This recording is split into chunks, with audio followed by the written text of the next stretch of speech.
fala sobre masculinidade bíblica, tem que lembrar o contexto no qual vivemos hoje. Hoje é um mundo no qual, de um lado, há pessoas tentando resgatar o conceito de masculinidade, mas o conceito que eles querem resgatar é alguma coisa parecida com o homem da caverna. E há algo de precioso na ideia de um homem que é autossuficiente, que caça, que é forte, que vive comendo, come lá coró, minhoca, o que precisar. O homem que é homem de verdade é aquele que ele não tem fubá, ele come farinha seca, bebe água e chacoalha a barriga. E aí resolve o problema. Só que o conceito bíblico de masculinidade é um pouco mais profundo. Ele não deixa de lado algumas dessas ideias que isoladamente se tornam uma falsificação do que é uma verdadeira masculinidade. E o mundo hoje precisa, nossas crianças precisam aprender o que é ser um homem de verdade, um homem de acordo com o coração de Deus. É óbvio que muitos de vocês estão mais para a minha idade. A gente já está pelo menos 2/3 do caminho para o Rio Jordão cumprido. Alguns de nós até um pouco mais. E a gente provavelmente, se você está mais perto dessa faixa etária, você se lembra daquela música que não era do Ney Matogrosso, era dos Secos e Molhados, o grupo do qual ele participava, mas que nos anos 70, essa música que dizia: nunca vi rastro de cobra, nem couro de lobisomem, se correr o bicho pega, se ficar o bicho come, mas menino, eu sou homem mesmo.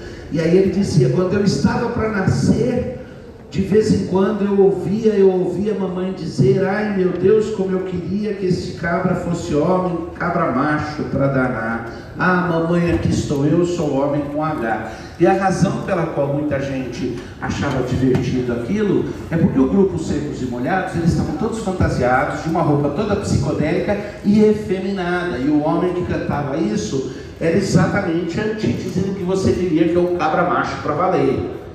E a afirmativa era: mamãe, aqui estou eu sou homem com H. Mas essa questão do que é, e a gente chama de masculinidade, eu quero enfatizar hombridade. O que é a hombridade bíblica? Porque ela se aplica à criança, ela se aplica ao homem que é muito forte, ela se aplica ao homem que os outros olham e tomam por fraqueza as formas diferentes como Deus o constituiu.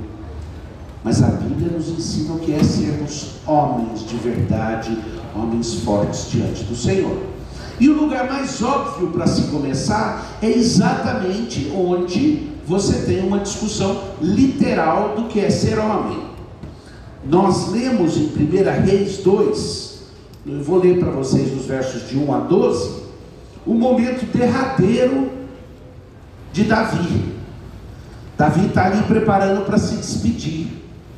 Diferente do Salim, e por favor não fiquem ofendidos, ficar ofendido porque alguma coisa é politicamente incorreta é característica de falta de hombridade mesmo, porque o homem sabe ter humor, tá? Mas o Salim estava no leito de morte, e aí ele virou e falou: Ismael, cadê você, meu filho? E o filho falou: estou aqui, papai. Aí ele falou: Samir, cadê você, meu filho? Estou aqui, papai. Samira, cadê você, minha filha? Estou aqui, papai. E quem ficou cuidando da lojinha? No caso de Davi, ele vai falar com seu filho Samuel. E eu não acredito que Samuel tinha um defeito, uma falta de hombridade. Eu não acredito que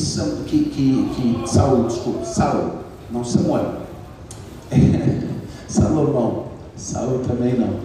Eu não acredito que Salomão tinha um problema de falta de hombridade. Davi vai falar com ele e vai enfatizar exatamente ser homem, meu filho, por outras razões. Eu quero começar por aí, daí eu quero começar a destrinchar com vocês vários textos da palavra que discutem o que é hombridade. Então, aproximando-se os dias da morte de Davi, deu ele ordens a Salomão, seu filho, dizendo: eu vou pelo caminho de todos os mortais. Interessante que ele tem plena consciência e a forma de expressão é: eu vou pelo caminho de todos os mortais. O momento derradeiro dele é um momento tranquilo, no qual ele está dizendo: esse é o caminho, essa é a ordem natural das coisas. A primeira vez que eu tive um parente muito próximo falecido foi meu avô, pai do meu pai. E eu tinha ali 11 para 12 anos de idade. E eu me lembro que caminhando do hospital onde ele faleceu até a casa da minha avó e do meu avô, caminhando junto com meu pai, pastor Vadislau, mesmo nome do pai dele, e meu pai me disse: filho, hoje eu estou vendo meu pai falecer e você está vendo e sofrendo isso comigo. Um dia você vai se despedir de mim também, e um dia você vai se despedir dos filhos. E isso é assim até o dia em que o Senhor volte. Essa é a ordem natural das coisas. E ele estava me ensinando a ser macho ali, a entender que a morte é ruim, pode chorar, mas é a ordem natural das coisas, e o que Deus faz é bom. E Davi usa essa expressão: meu filho, eu vou pelo caminho de todos os mortais. Coragem, pois, ser homem. E ele vai descrever o que é ser homem. Ele diz: guarda os preceitos do Senhor teu Deus, para andares nos seus caminhos, para guardares os seus estatutos e os seus mandamentos, e os seus juízos e os seus testemunhos, como está escrito na lei de Moisés, para que, presta atenção, guarda os estatutos do Senhor, para que prosperes em tudo quanto fizeres, e por onde quer que fores, para que o Senhor confirme a palavra que falou de mim, dizendo: se teus filhos guardarem o teu caminho, para andarem perante a minha face, fielmente, de todo o coração, de toda a alma, nunca te faltará sucessor ao trono de Israel. Também tu sabes, e olha que interessante agora, a gente tem medo disso, a forma como o mundo hoje quer nos tolher na hombridade, em parte, é o policiamento do que se fala. E aqui Davi está dizendo: meu filho, seja homem. Isso significa, antes de mais nada, andar no caminho do Senhor e guardar a aliança, porque as promessas que Deus me fez sobre minha posteridade são contingentes nessa aliança preservada. Mas aí ele tem coragem de falar a parte difícil para o filho, e eu vou destrinchar mais, mas eu quero desde já que você preste atenção.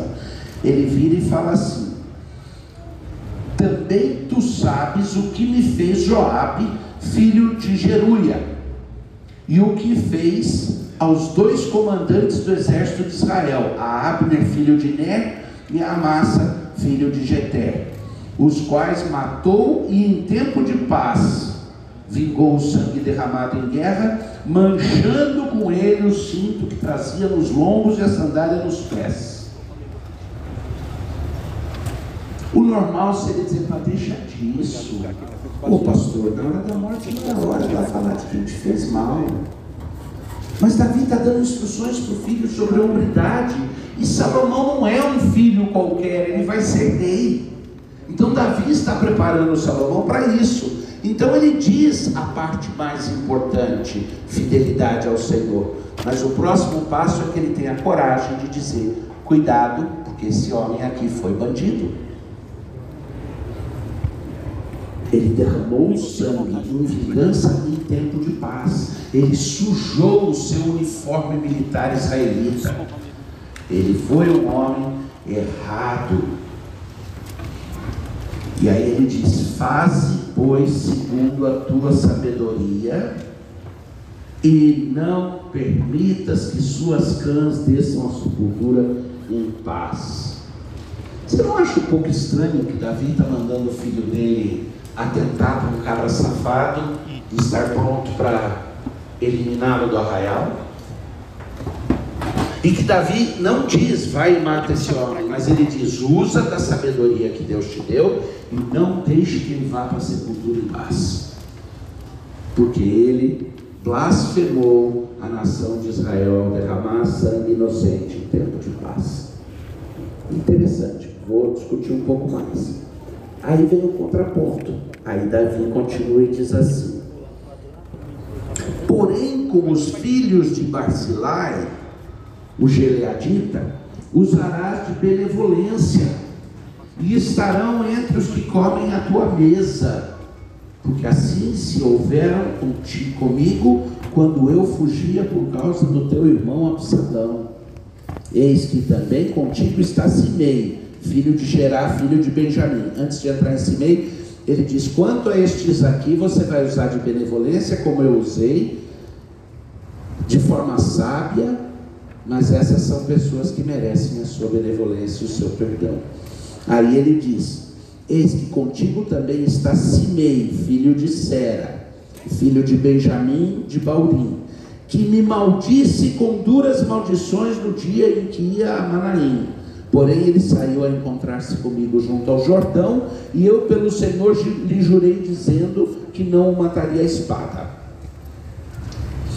Você não acha um pouco mesquinho, na hora do leito de morte, Davi querer mandar o filho fazer vingança? Isso não é coisa de coronel, que na hora do leito de morte lista os inimigos que têm que ser eliminados? Não pode ser. E o Espírito do Senhor resolveu gravar isso aqui nas Escrituras, e numa condenação do que Davi está falando. E eu creio que há sabedoria no que Davi está fazendo. Então ele diz: quanto a fulano e fulano, cuidado, elimina. Quanto a este, quanto a estes eu quero que você proteja e guarde. Quanto a estes, esse daqui, Simei, ele foi traidor, mas eu jurei que não ia fazer nada com ele. Então e ele diz agora: eu jurei dizendo que não mataria a espada, mas agora você, Salomão, né? Não é nem Saul, nem... mas você, Salomão, não o tenhas por inculpável, pois és homem prudente e bem saberás o que has de fazer para que as suas cãs desçam a sepultura com sangue. Pesado. Ser homem é uma coisa pesada. Ser homem é difícil, as pessoas não percebem. Eu me peguei chorando com uma música um tempo atrás, ouvia junto com a minha esposa. Quando olhei para ela, os olhos dela também estavam cheios de lágrimas, onde um cantor americano diz: é difícil ser um homem, as pessoas não percebem o que significa ser um homem de honra. E aí ele listava a dificuldade: você tem que ser um provedor, você tem que ser um valente, você tem que ser um forte, todas as coisas que a sociedade diz pra gente que é para esquecer, que nós temos que parar com masculinidade tóxica e abraçar uma nova parte feminina. Como é que o Gil dizia? Um dia pensei que ser homem bastaria e que o sexo frágil tudo me daria do que eu quisesse ter, mas hoje descobri a minha porção melhor, a minha porção primavera, a minha parte mulher. Não, é difícil, e Davi está dando instruções difíceis aqui para o filho dele, mas confiando. Davi descansou com seus pais e foi sepultado na cidade de Davi. Foi o tempo que Davi reinou sobre Israel 40 anos, 7 em Hebrom e em Jerusalém 33. Salomão assentou-se no trono de Davi seu pai, e o seu reino se fortificou sobremaneira. Parte da dificuldade de sabermos o que significa masculinidade bíblica, ou hombridade, como eu preferi chamar, é o fato de que a gente sempre acaba enfatizando, e nós somos seres sociais, nós vivemos em comunidade, a igreja sendo a comunidade mais importante que tem, mas a gente acaba confundindo as bolas e pensando que aquele homem que é homem mesmo é autossuficiente e por isso não precisa dos seus irmãos. E a Bíblia diz o contrário, tá? Papai, que foi o exemplo de homem que eu tive quando eu estava crescendo, homem forte, temente a Deus, de coração quebrantado e costas muito largas para carregar o seu próprio peso e o dos outros. Ainda no começo de seu ministério, escreveu um poema chamado Anseio Antigo. Eu vou ler para vocês. Diz o pastor Vadislau no seu poema: ó, dá-me um irmão que saiba amar, de lábios que construam a verdade, de olhos que desvendem para a par os rumos da justiça e da bondade, um irmão que esteja à minha frente, que nos conheça iguais na humanidade, mas que me entenda um homem diferente, sem manipulação, só lealdade, Ó, dá-me um irmão que seja meu amigo, sem que despreze os demais irmãos, para que o amor, quando já for antigo, inspire a união de outras mãos. Um irmão que não seja meu juiz, nem cuja mão me seja um dia omissa, que o juízo sem ajuda é o que diz justiça como arma da injustiça. Ó, dá-me um irmão a quem eu ame, sem egoísmo e sem competição, alguém por quem minha alma se derrame, alguém com quem eu abro o coração. Davi sabia o que era ter o anseio por um irmão assim, e teve. E muita gente quer interpretar e dizer que era alguma relação de Davi que era inadequada com o filho de Saul. Mas o que havia ali era a verdadeira amizade de irmãos, descrita, por exemplo, nesse poema do pastor Watzlau. Havia a compreensão de que nós somos feitos para verdadeiras amizades, e que a amizade de dois homens crentes é uma coisa maravilhosa, e ela fortalece a hombridade desses homens. Esse é o Davi que velhinho está dando as suas instruções para Saul, sobre o que significa ser homem. Para Deus, de acordo com as palavras que Davi deu a Salomão, e que são registradas ali em 1 Reis, ser homem significa algumas coisas. Me acompanha enquanto eu destrincho pedacinhos que eu destaquei no que li. Ser homem significa, em primeiro lugar, ter coragem. Coragem não é a ausência de medo. Numa guerra, um soldado que não tem medo, que tem uma deficiência que faz com que ele não tenha medo, é o primeiro que cai. Quem não tem medo é imprudente. Mas a coragem é a capacidade de passar por cima do medo por causa de algo que vale a pena. Às vezes, o amor numa situação de emergência faz com que um pai tenha coragem de pular no meio do fogo para tirar um filho seu, de se colocar sob risco para proteger alguém amado. Mas essa coragem é instintiva. Existe uma outra coragem, que é a coragem de se entregar e se sacrificar, quando não é só na situação de emergência, quando é no dia a dia.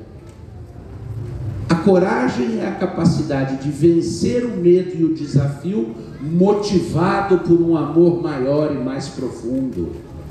E o homem de Deus é corajoso. E a primeira coisa que Davi pede de Salomão aqui é: tenha coragem, ser corajoso. E aí ele vai descrever: guarde os preceitos de Deus, conheça os estatutos e mandamentos, e confie que prosperidade e confirmação das promessas é o resultado de você caminhar retamente com o seu Deus. Note que o conceito de prosperidade aí, muito facilmente a gente vira e fala: então é mecânico, se eu tomar esses passos eu vou virar rico. Bagunçou tudo. Primeiro, prosperidade não se mede por riqueza, se mede por um complexo de várias coisas. E ser um bom mantenedor é parte, mas vem depois. Primeiro começa aqui quando Davi vira e fala: Salomão, meu filho, ser corajoso, seja homem, guarde os estatutos e mandamentos do Senhor. E ele não fala só guarde, ele fala conheça os estatutos e mandamentos do Senhor. Conheça a lei de Deus e saiba que a prosperidade e a confirmação das promessas dependem de Deus, e que Ele vai trazer isso. Nesse primeiro passo ele conectou confirmação das promessas de Deus e prosperidade com conhecimento e obediência a Deus. E esse é o primeiro passo da instrução que ele deu. Mas ele não para aí. Nos versículos 5 a 9, a ênfase é: eu vou dar um rótulo para isso, porque eu preciso, e eu sei que é meio confuso, ele está mandando vingar, está mandando matar. Isso é coisa horrível. Na verdade, o que ele está dizendo é: faça justiça com sabedoria. parte de ser um homem de Deus é que, conhecendo os estatutos do Senhor, eu estou engajado em fazer justiça com sabedoria. Ele usa 2 vezes dizendo, usa da sua prudência, mas faz o que tem que fazer. E essa é a nossa grande dificuldade. Às vezes a gente faz o que no fogo, na hora do aperto, a gente acha que tem que fazer e faz estabanado, sem prudência nenhuma. E outras horas, quando a prudência bate, a gente se acovarda e não faz o que precisa fazer. E a instrução que Davi está dando é: faz o que você sabe que precisa fazer para governar em paz. É uma questão política, não é uma questão de vingança pessoal aqui, não é mesquinho. Ele está falando, você vai ser rei, você vai governar a nação. Se você, no governo dessa nação, não fizer o que tem que fazer, não tiver a coragem para fazer o que precisa fazer, você vai alimentar cobra. Então, nesse caso em particular, é com toda a prudência, faça o que precisa fazer. Seja implacável na justiça, mas sábio. E seja benevolente e astuto. Então, os 3 elementos ali. Implacável com aqueles 2 cabras da peste que precisavam morrer, porque senão era uma ameaça para a nação. Benevolente com quem carecia de benevolência porque era fraco. E prudente com a furinha política lá, que tinha conseguido escapar de morrer porque convenceu Davi a fazer uma aliança, mas que era um traidor. Olha que bacana. Ele está dizendo para o filho dele que o filho dele precisa ser implacável no exercício da justiça, benevolente e astuto. E o interessante é que Davi exemplificou, a despeito dos pecados de Davi, ainda assim a Bíblia o chama de um homem de acordo com o coração de Deus. Por quê? Porque ele exemplificou essas características. Davi foi um homem implacável quando precisou, um homem benevolente quando podia, e um homem sábio e astuto na maior parte do tempo. Até quando ele pecou por um excesso de astúcia direcionado num caminho muito ruim, no pecado público dele, quando ele desejou a mulher do seu general e providenciou para que esse general caísse em batalha. Até naquele momento foi o erro dele, mas até ali naquele erro demonstrou que era um homem prudente. Salomão, e o texto diz isso aqui em 1 Reis, quando está contando que Davi descansou em paz depois de ter reinado 40 anos, diz o quê? E Salomão se assentou no trono, seguiu o conselho, e seu reinado foi bem sucedido, e ele foi fortalecido. Israel foi fortalecida nesse processo. Entendam que eu estou tentando fazer uma distinção entre o fato de que, no caso de Davi e Salomão, se tratava não apenas de ser corajoso, ser forte, ser homem, para viver a vida comum, mas para ser rei.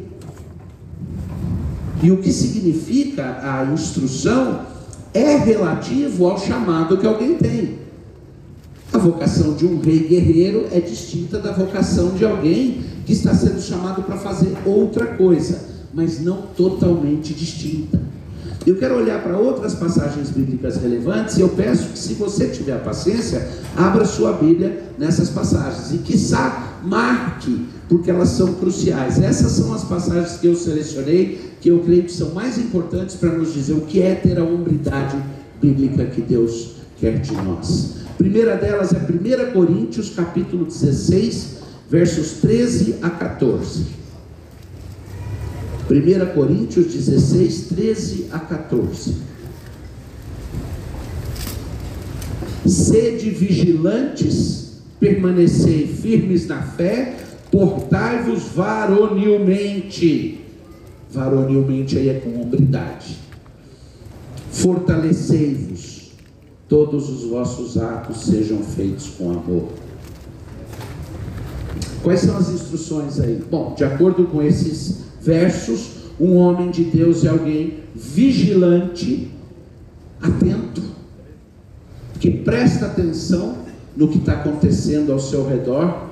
Eu sei que eu não gosto de ficar usando língua estrangeira, mas ao mesmo tempo a gente tem que reconhecer que algumas estão virando até parte do vocabulário popular, né? Quando alguém vira e fala do púlpito, esse wokeismo de hoje, a maioria das pessoas tem uma noção do que é, porque já virou popular.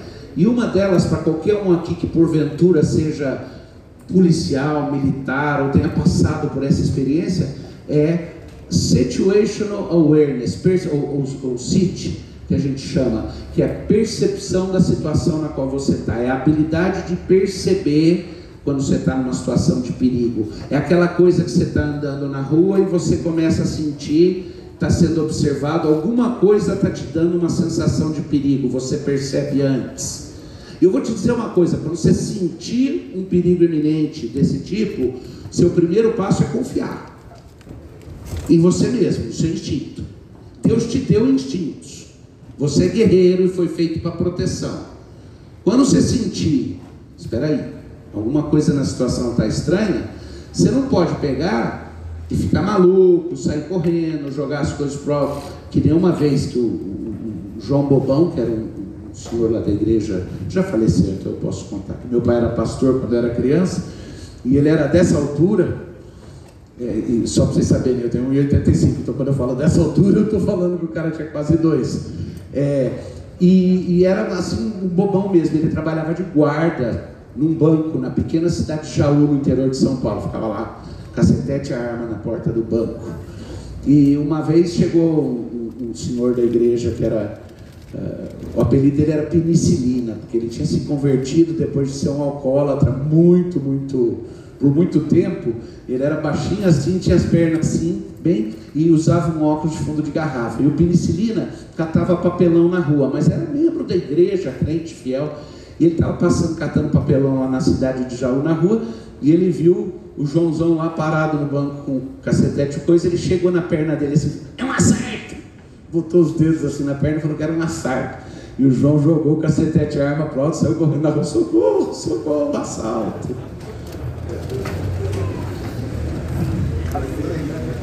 Deus nos fez para sermos homens vigilantes. E esse vigilante, é lógico, é mais fácil eu começar ilustrando na questão de segurança, mas é muito mais que isso. É vigilantes e atentos quanto às coisas ao nosso redor e quanto às oportunidades que Deus nos dá para sermos homens de Deus e para cumprirmos a nossa responsabilidade. É vigilantes e atentos porque nós somos guardas. Cada um de você é guarda. Guarda do seu irmão, guarda da sua família, guerreiro do Senhor Deus. Deus é um guerreiro. A Bíblia retrata Deus como o guerreiro dos guerreiros. Ele é homem de guerra, não de guerra tola, não de guerra boba, mas ele é aquele que está derrotando o terço dos anjos que caiu e que se rebelou contra ele, sob a liderança de Lúcifer, que já derrotou. Ele é aquele que deixou que isso acontecesse, para que mostrasse para nós o que é ser implacável contra o mal. E ele é aquele que vai condenar para o fogo eterno do inferno os anjos que deixaram seu domicílio original, Lúcifer, e todos aqueles que não conheceram a misericórdia maravilhosa do Cordeiro de Deus. Nós somos feitos para sermos vigilantes e firmes na fé, porque ser vigilante sem ter firmeza na fé é ser paranoico. Porque quando, para voltar para o meu exemplo original, você está passando na rua e você começa a ter aquela sensação de que tem algum assalto para acontecer, você percebe pela visão periférica que tem 2 malandros se aproximando de moto, você sabe que vai ter um assalto, que eles vão tentar alguma coisa, tá? E você tem essa percepção, porque você anda vigilante. Essa vigilância vai te levar, no mínimo, ao pavor, à paranoia, a fazer uma bobeira, como tentar sair correndo sem saber se a pessoa está armada ou não. Mas a firmeza na fé é o que faz com que essa vigilância não seja à toa. Você sabe o que fazer, você sabe o que é a verdade. E por isso, tendo essa vigilância e firmeza na fé, Ele diz: sejam varonis, sede varonil, fortalecei-vos, portai-vos varonilmente e fortalecei-vos, mas que todos os atos sejam feitos com amor. Você tem uma vigilância constante, uma confiança em Deus e nas habilidades que Ele te deu, e por isso você age com segurança e hombridade, mas sempre com amor. Está aí o meu exemplo aqui dos 2 bandidos que estão vindo assaltar. Sei lá, eu posso pensar em várias possibilidades. Espera a moto chegar bem perto, sabendo que vai acontecer mesmo o assalto, confirmado que eles estão começando a diminuir do seu lado, você vira e dá uma boa pesada na moto para ela ir para o chão, faz um estardalhaço. Se você for um policial, coisa assim, e tiver um pau de fogo na mão, rende, mas não executa, com amor em tudo. Uma vez dominado o inimigo, não tripudia, não vai além, não vinga, porque Deus é o vingador. O amor tempera a postura, mesmo do homem corajoso e bravo, que de forma bem sucedida prova a sua varonilidade. Provérbios 27, 17, abre lá. Essa é crucial para o homem crente.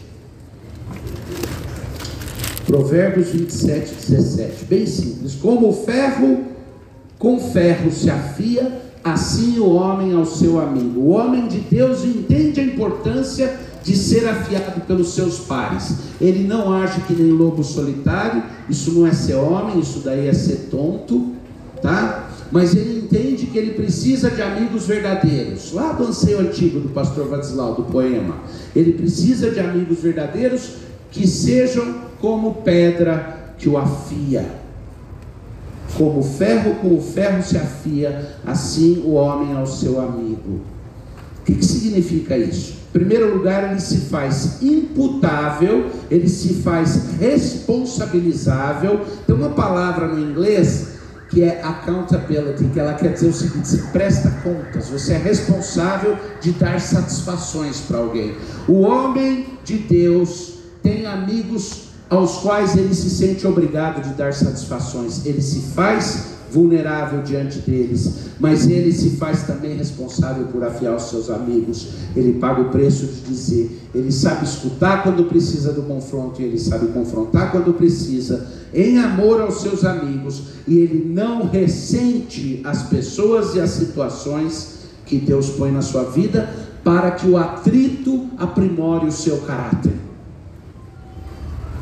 Isso é crucial, num versículo tão curto lá em Provérbios, é crucial. O verdadeiro homem de Deus tem pessoas que ele se deixa afiar por elas, e ele afia essas pessoas em amor, e ele não ressente nem a abrasão, ele não ressente o atrito necessário para que ferro afie ferro. A gente não corta amizade com alguém porque a pessoa nos disse a verdade ou nos confrontou, que essa pessoa nos ama.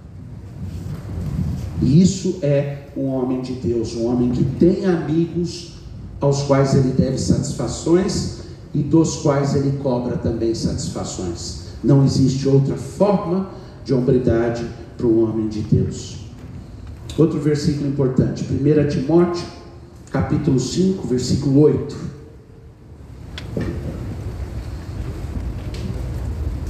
Ora, se alguém não tem cuidado dos seus, especialmente dos da própria casa, tem negado a fé e é pior do que o descrente. O homem de Deus é um provedor responsável. O homem de Deus provê para a sua família e provê para a igreja. Isso significa que o homem de Deus é um trabalhador árduo, que ele entende que Deus lhe deu o papel de provedor. Nós vivemos num mundo que diz: faz aquilo que você ama, tá certo. Se você trabalha numa área que você gosta muito, tem chance de você fazer com alegria. Mas essa não é a ordem bíblica. A ordem bíblica é trabalhe e trabalhe duro. Se for o caso, com as próprias mãos ou onde Deus te colocar. Mas é necessário que você seja um provedor. Qual é o parâmetro disso? A Bíblia não coloca. Ela não diz se é o provedor que malha de sol a sol na lavoura, ganhando pouquíssimo, mas se esforça, ou se é aquela outra pessoa que o trabalho parece render muito dinheiro, muito lucro, não importa. O ponto é esse: o verdadeiro homem de Deus, ele é um provedor responsável. Agora, interessante que em 1 Timóteo 3, dos versos 2 a 13, nós lemos os requerimentos para a liderança na igreja, para aqueles que querem ser presbíteros e diáconos. E muitas vezes, porque explicitamente diz lá que é para o oficialato, a gente ignora o fato de que só é para o oficialato porque a Bíblia diz que os bispos e diáconos devem ser modelo. Ora, se aqueles são os requerimentos, as exigências inexcusáveis para quem deve ser modelo, significa que todo homem pode se inspirar nas mesmas regras que estipulam o que é o modelo. Pensa comigo. Os presbíteros, os oficiais da igreja, os pastores, presbíteros, diáconos, precisam ser modelo para os fiéis. E aí descreve quais são as características que esse modelo tem de ter. Obviamente, essas características se estendem a todos aqueles que quiserem se modelar à luz deles, por extensão. Eu não vou ler o texto inteiro, senão não sobra tempo no final para eu amarrar essas coisas juntas. Mas ele diz aqui: é necessário, portanto, que o bispo seja irrepreensível, esposo de uma só mulher, temperante, sóbrio, modesto, hospitaleiro, apto para ensinar, não dado ao vinho, não violento, porém cordato, inimigo de contendas, não avarento, que governe bem a própria casa, criando os filhos sob disciplina, com todo respeito, e não seja neófito, e pelo contrário, que tenha bom testemunho dos de fora. Do mesmo modo, os diáconos é necessário serem respeitáveis, de uma só palavra, não inclinados a muito vinho, não cobiçosos de sorte da ganância, conservando o mistério da fé e a consciência limpa. Que sejam primeiro experimentados, e aí tem alguns requerimentos aqui para as esposas dele, né? Primeiro experimentados e irrepreensíveis, e que exerçam o diaconato. Da mesma sorte, quanto às mulheres esposas dos oficiais, é necessário que elas sejam respeitáveis, não maldizentes, temperantes e fiéis em tudo. O diácono só pode ter uma mulher e deve governar bem os filhos no temor do Senhor e na justiça. Então, vamos descrever um pouquinho quais são as características principais que são colocadas aqui. Vamos categorizar. Em primeiro lugar, liderança familiar. Essa é que aparece mais fortemente. Essa é uma das mais difíceis. Ninguém está apto para o oficialato na igreja se não exercer liderança familiar. Tá? E essa liderança familiar é aquela de um homem que é fiel no casamento e bom no governo da casa. Governa bem a própria casa. As características são: marido de uma só mulher, fiel, tá?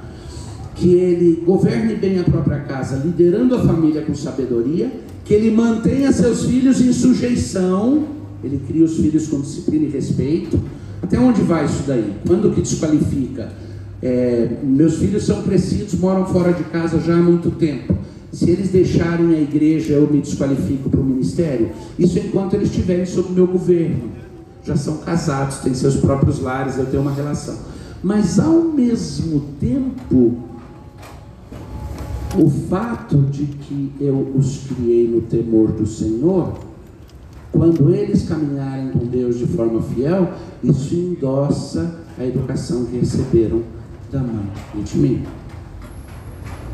Agora, enquanto estiverem sob o meu teto, eu estaria desqualificado se não governasse bem a casa. O texto é bem claro, tá? Mantém os filhos em sujeição e cria os filhos com disciplina e respeito. Segunda categoria, pureza moral e integridade. Ele precisa ser irrepreensível, autocontrolado, honesto e respeitável. Tá? Irrepreensível, não tem acusações contra ele, ele é acima de reprovação. Sóbrio, porque ele é autocontrolado, ele é equilibrado. Respeitável, porque ele é digno de honra. Hospitaleiro, não bebe demais, não é violento, é gentil. Ele é pacífico e não agressivo. Ele não é pacifista, mas ele não é agressivo. ele não é contencioso, ele não compra briga barata, ele não é avarento nem ganancioso, é honesto, não tem uma língua dobre, ou seja, se ensina ou não, é um homem de palavra, e ele é primeiramente experimentado, testado, a vida dele dá testemunho disso, tá?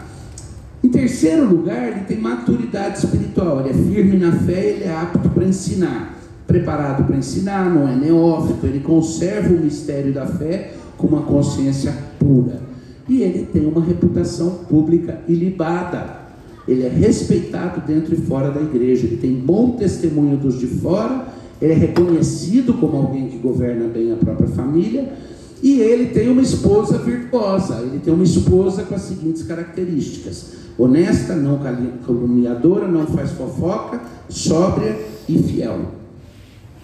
Interessante que no caso aqui dos oficiais, não ter uma esposa com essas características desqualifica, porque você pode ter um homem qualificado para o oficialato, mas a sua esposa é fofoqueira, ele não pode ser oficial na igreja.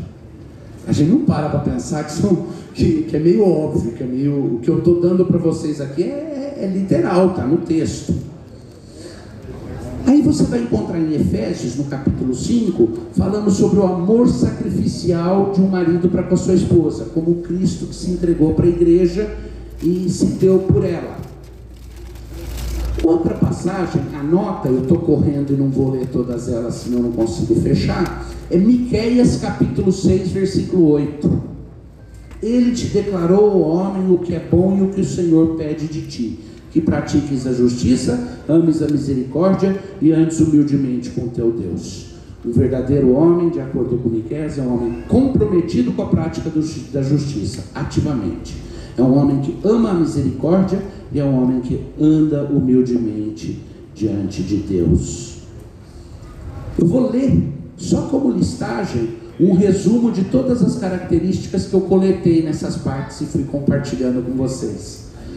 Um homem que tem a hombridade bíblica, à luz das passagens que nós vimos, é um homem que ele é submisso à palavra de Deus e ele anda humildemente com Deus. Ele é forte e corajoso, nunca um fraco.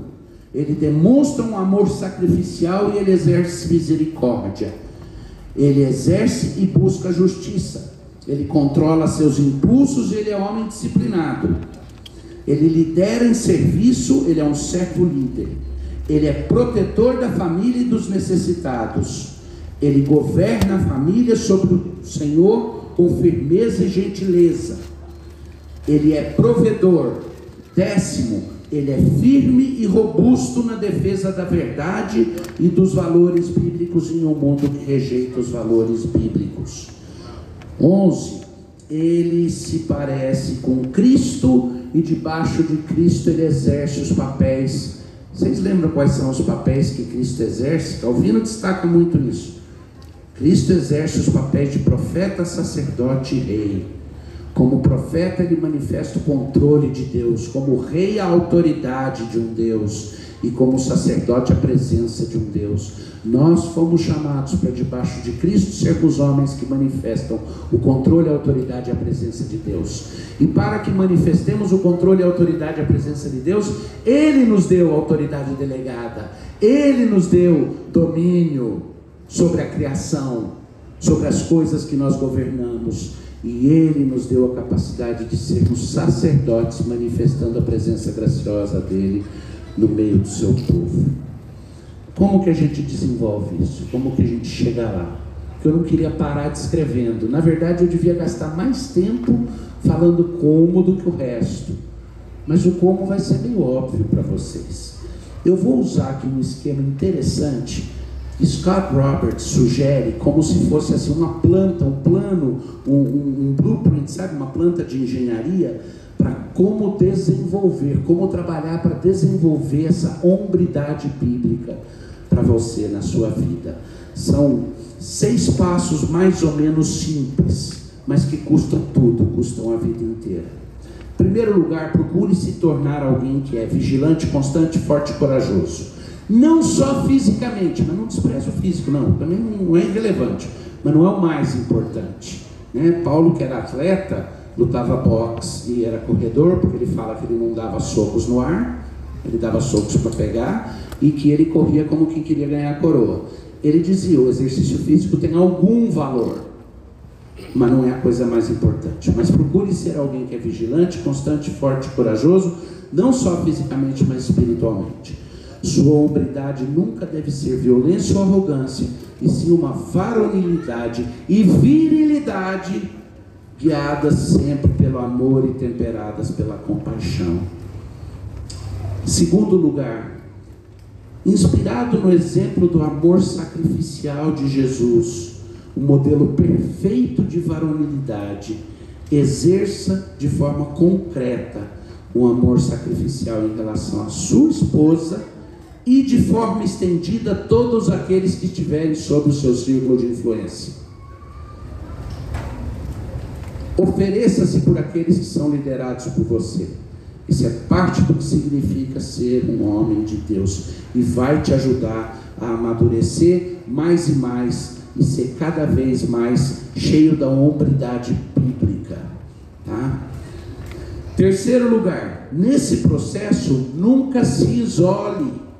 Antes, considere sempre que você precisa de amigos e irmãos que desafiem e aviem você na caminhada rumo a essa varonilidade bíblica. Nunca subestime o valor da comunidade da fé nessa caminhada.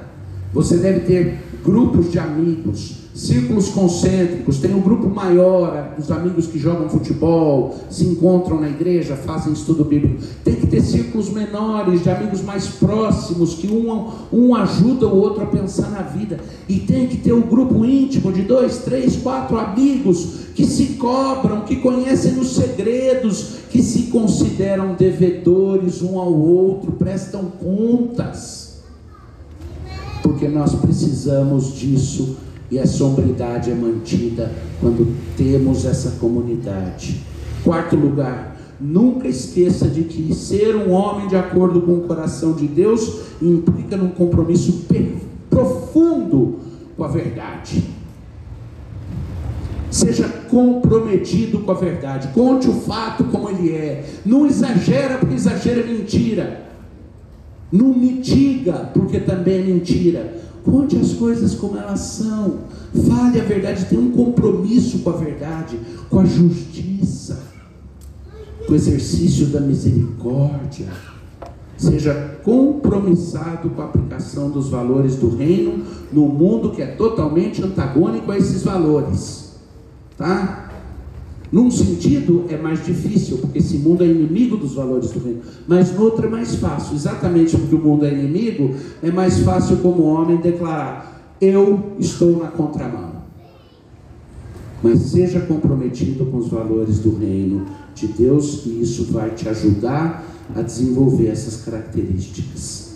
Quinto lugar, seja um provedor eficiente e eficaz. Vocês sabem a diferença de eficiência e eficácia?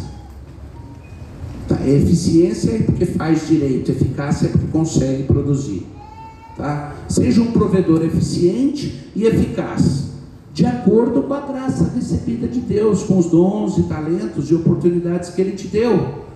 Mas dentro do que Ele te deu, seja o melhor. Isso significa trabalhar para manter a família, para manter a igreja, para cuidar da sociedade e para socorrer os necessitados. Você tem que ter sobejo para socorrer os necessitados. E isso é trabalhando, quer seja com as próprias mãos ou com outros dons e talentos que Deus nos deu. Mas por último, tenha a coragem de um guerreiro. Não se acovarde. Vocês são filhos do Rei Eterno. Um dia vocês vão julgar anjos. E eu tenho uma boa notícia. Eu acho que é uma boa notícia para vocês. Vão ser macho até o fim dos tempos, além do fim dos tempos, porque vocês foram feitos homens pela eternidade. As mulheres têm uma missão maravilhosa e eterna, mas não há nada que diga que nós vamos virar assexuados ou pansexuados ou qualquer coisa assim, não. Jesus é homem nos céus hoje, e Maria é mulher nos céus hoje. No Evangelho não há distinção entre grego e judeu, entre homem e mulher, macho e fêmea, na dignidade de Cristo. Mas vocês vão ser homens para toda a eternidade. E nesse sentido vocês vão carregar a responsabilidade de julgar anjos, diz a Bíblia. As mulheres também vão julgar os anjos, mas da forma delas. Deus vai nos dar as funções complementares na eternidade, como deu hoje na igreja. Mas não se acovarde, você é um guerreiro valioso. Então aqui as palavras de Josué, capítulo 1, versículo 9. Não te mandei eu? Ser forte e corajoso, não temas nem te espantes, porque o Senhor teu Deus é contigo por onde andares. Que Deus os abençoe, homens de valor, e que o mundo seja impactado por uma geração de homens completamente entregues ao serviço do Senhor, e que conheçam o privilégio maravilhoso de sermos chamados para sermos sacrifício pelos outros, como Cristo fez, em toda a hombridade e dignidade. Amém.